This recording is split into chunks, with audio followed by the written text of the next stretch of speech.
Padres. Let's kick it off with the Padres because they finally won on Sunday, but that was an ugly loss Saturday night. I know Padre fans are excited by virtue of the win over Arizona. Fernando Tatis had quite a weekend. He has not had a weekend like that in a long period of time. Tatis had 2 hits, and then 4 hits on Sunday. That's a pretty good weekend for El Nino. At the same time, Machado is Machado. Nick Pivetta with, I thought, just a phenomenal pitching performance along the way. Arise had an RBI double trying to hit his way out of a bad stretch. Xander Bogaerts had an RBI double trying to hit his way out of a bad season. They lost Jackson Merrill on a really screwball play, a really fluke play, but he's got a concussion. The head first slide got hit right on the dome with the glove. Was not an intent to injure play defensively by the Arizona shortstop on the attempted stolen base, but he's on the concussion list. This came on the heels of Robert Suarez having a really bad weekend, 5 hits, 5 runs, that 9th inning meltdown on Saturday. Here's the bigger issue, and this headline kind of fits where we're going. The Padres are very different than the Dodgers right now. We're going to talk about the Dodgers in a minute and the stories that are breaking left, right, and everywhere involving Dodger baseball. The Padres are hanging on for dear life, and they open this 4-game series at Dodger Stadium tonight. Yu Darvish throws an 18-pitch bullpen session, clocked at 94. Next up, maybe a simulated game, which would mean maybe he'd try to throw 2 to 3 innings. The issue, though, his velocity has gone from 97 down to 93. He's not talking about discomfort yet. He says he just doesn't know how his elbow is going to react when he actually does max effort stuff. So there's a question mark about Yu Darvish. Michael King, they're indicating now, might have a herniated disc in his neck. That's what's causing the shoulder impingement. They don't seem to have a solution because maybe they don't know the trigger point for the shoulder impingement. I am surprised this far into the process, he's not been given an injection, a cortisone, to calm down whatever the inflammation is there. Has not happened yet. He looks like he is not going to be back till well after the All-Star break because he's doing nothing baseball related at all. We've talked about the innings, the quality innings the Padres have gotten. I don't know where the hell they'd be without the quality innings from Randy Vasquez, from Stephen Kolek, and from the kid Ryan Burgett. Mm-hmm.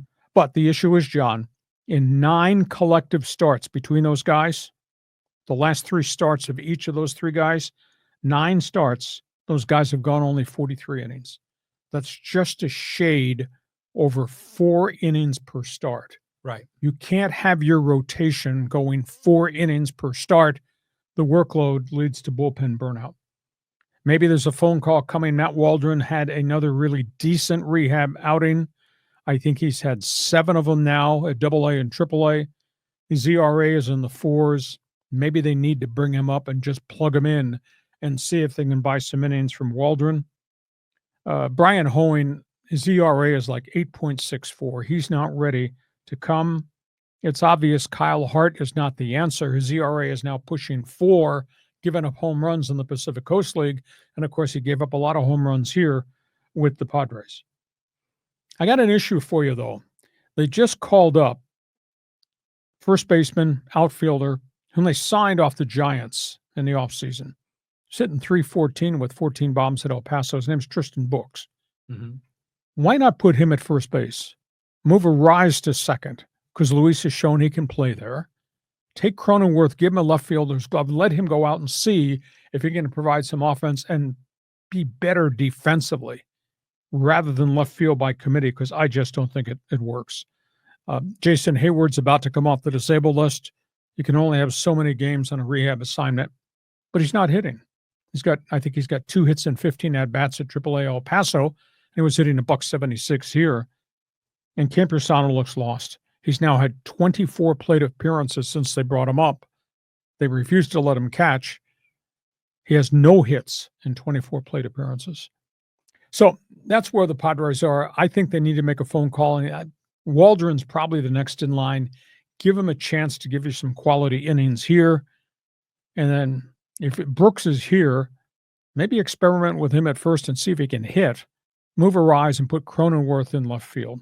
You buy any of that? Start with Darvish, work your way through Michael King. My phone call, I'm making El Paso. Talk about first, second, left field. John, podium is yours. In so many ways, the Padres pitching, challenges are so similar to the Dodgers, but it's just the Dodgers have so much more depth and so much more money. So you figure you have a 5-man rotation, but you're going to have 8 or 9, maybe 10 guys throughout the year cycling through. The fact that Darvish coming back would be terrific, but I heard that the challenge is that he could throw well, but it was just the recovery. And would he still be fresh for the 5th, to start 5 days later, or might he have to be in like a Shohei Ohtani once a week kind of a thing? They don't know he doesn't know how his elbow is going to react. I don't know if there's an arthritic condition there, but he's 38, 39 years of age. It may be, realistically, the end of the road.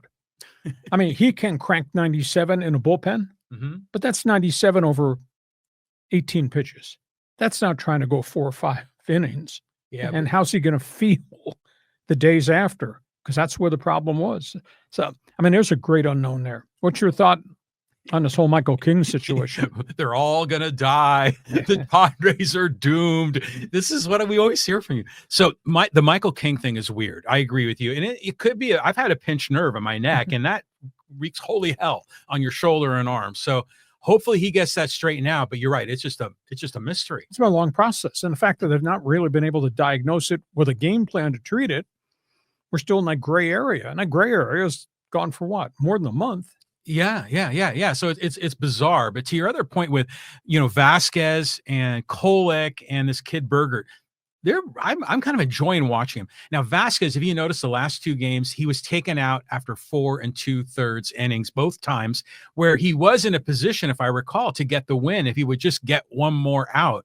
So it seemed like I remember in the Dodger game when Vasquez was pitching is when they came around the lineup for the 3rd time and Ohtani was going to bat. And that's when they pulled Vasquez. So, they're going to need more depth from those pitchers, like you said. But Vasquez has been wonderful. He's been more trustworthy than I thought he would be. He started off shaky as usual, like last year. He's more trustworthy. Kolek has shown us a lot of promise. This Berger kid, I'm really impressed with him. Scrapper. And then you imagine you work in a Waldron in there, and then King and Darvish are going to take a little more time, and then and then by the time you get to August, September, hopefully all your pitching is healthy and ready to go. Does a left fielder's glove look different than a second baseman's glove? Could Cronenworth play out there? Would he be different and better than what they're trying to do? He could hit better than the left fielder, that's for sure. And over Tyler Wade or whomever they have. But you figure you already don't have Jackson Merrill in center. You're going to be putting Brandon Lockridge, and you sure that's when you want to throw, Cronenworth out on the left. And now 2 of your 3 outfield positions are like, well, I don't know. You don't know what to expect. And besides, I think Cronenworth would be a little bit peeved by the whole thing. I could see him being kind of pissy about being demoted to left field. So, but what are the alternatives? There are none. I mean, why not trade for Luis Robert? Why don't we get like one of these guys? John, that's $15 million a year. Payroll is topped out. They are not going to let Preller make a deal to bring on a $15 million contract, who, by the way, is hitting a 177 and has had a 2nd straight bad summer after last season's wretched summer. Yeah. But that sounds like what we're paying, what we're getting from our left fielders today. Collectively? Yeah. But Hayward, bless his heart, great man. It's time for him, I think, to hang up the spikes. And we tried the Yuli Gurriel. That didn't work. We tried all these guys in left field, and we keep, nothing pans out. So the Padres are going to Dodger Stadium. Okay, so that's all things San Diego. And if you wish to join the Fans Forum chat box, go ahead. Feel free to use the word hater. I'm just presenting the facts as I view them with an opinion. They were 14-3, and since that point in time, they're like 25-28. That's not what I'd call pennant contending baseball, but that's a byproduct of injuries. The people on social media are just tearing you apart because they think you're so damn negative with the Padres. I'm just dealing with the facts. Okay. They're only 2 games out. What are you screaming about? You get us a lot of reaction like that online.